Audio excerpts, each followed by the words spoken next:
I've almost fallen off twice today, and at first when I was working on the bus up here, it was really easy because there was nothing here. It was just empty space. But now that all the wood and all the cords are here, I've been tripping on stuff and managed to step through a plastic thing today, and so I've had some close calls, so hopefully I won't fall because that wouldn't do very well for our trip. It wouldn't be good on the Immortality Bus if you fell No, off and no. broke your neck. That's one of the problems with the Immortality Bus is that if anything goes wrong in any kind of tragic way, it's going to show up much more strongly than it would have otherwise. I can imagine a giant accident and you have all these journalists aboard in a coffin bus. It wouldn't look very good to the media or to anyone. So I'm trying to be pretty careful with everything, including building it. We'll drive safely.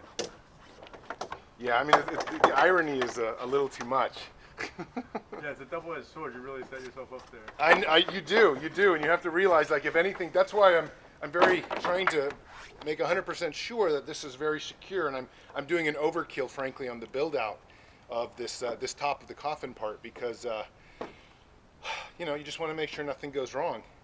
The bus goes very slow. I took a test drive about 700 miles. I went to Oregon and back, and it did great. It did great, but the bus really never goes above 55 miles per hour. And now, why are you doing so much of the work yourself? To be honest with you, it's just a lot easier to do the work myself. Every time you have people that help or volunteers, then you have to kind of direct them, and that takes time, and maybe there's maybe someone wants to do it one way or something like that. I just feel easiest doing it myself, and also all the responsibility then is on my back. And a lot of people don't know this, but I owned a real estate business for many years where I actually did a huge amount of the work myself, building houses. I built a house from start to finish, and so I'm pretty handy with tools. And it's fun to do too. I think it adds to the entire experience. But a lot of it also just has to do with, if you have a bunch of volunteers up here and somebody falls off, then all of a sudden you have another thing to worry about. So this is the simplest and most efficient way for me to get the coffin bus mobile. Are you excited about the tour? Oh, I'm totally excited. It's going to be fascinating. Can you hold on? Can you say that again? Because Sure. Yeah. I'm totally excited about the tour. I'm excited that we have so many journalists embedding with us. I'm excited that we have a really great lineup of events. I'm excited that the coffin bus is actually becoming a real thing, and it's going to exist. I think you'll see by 1 or 2 days worth of work from now, this will look like the real thing, and then it's just going to require a giant paint job. So I'm excited about going across the country and seeing what people think.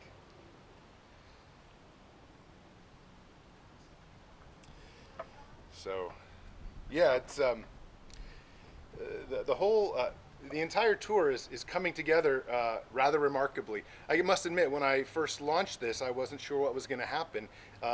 Just even buying a bus, for example, we put an offer down on the bus but didn't get it the first one, and that was really disappointing because I was saying, wow, we may not actually be able to buy one in time. And then one came out of the blue. My dad helped me locate it, and we bought it in Sacramento, and look, now it's here. I also think, the great thing about the bus is that we bought the exact bus that was a part of the drawings, and so the bus is really going to mirror exactly what we hoped it would be. And this is going to be great. I think it's really going to look like a giant coffin when we have the canvas covers on. It's going to be great. I can't wait to see it. It's going to be awesome. Sure, I know. I think so. I think it's going to really look fun. The key to the coffin bus, though, is actually having the canvas covers over the windows so that when it's parked, you don't even notice it's a bus. From any kind of long distance, all you're really going to do is see this big, giant, rectangular object that essentially has large, giant flowers on top and looks like a giant casket. And I think it's from that distant shot that's going to be really shocking. Like, wow, what is a 40-foot coffin doing in the middle of a parking lot or in the middle of driving down the road? So there's a lot of little tricks to making it look really good right now you're just looking at the basics of it, but once it's painted and once the actual shape takes form, I have no doubt that this will be a very legitimate looking coffin.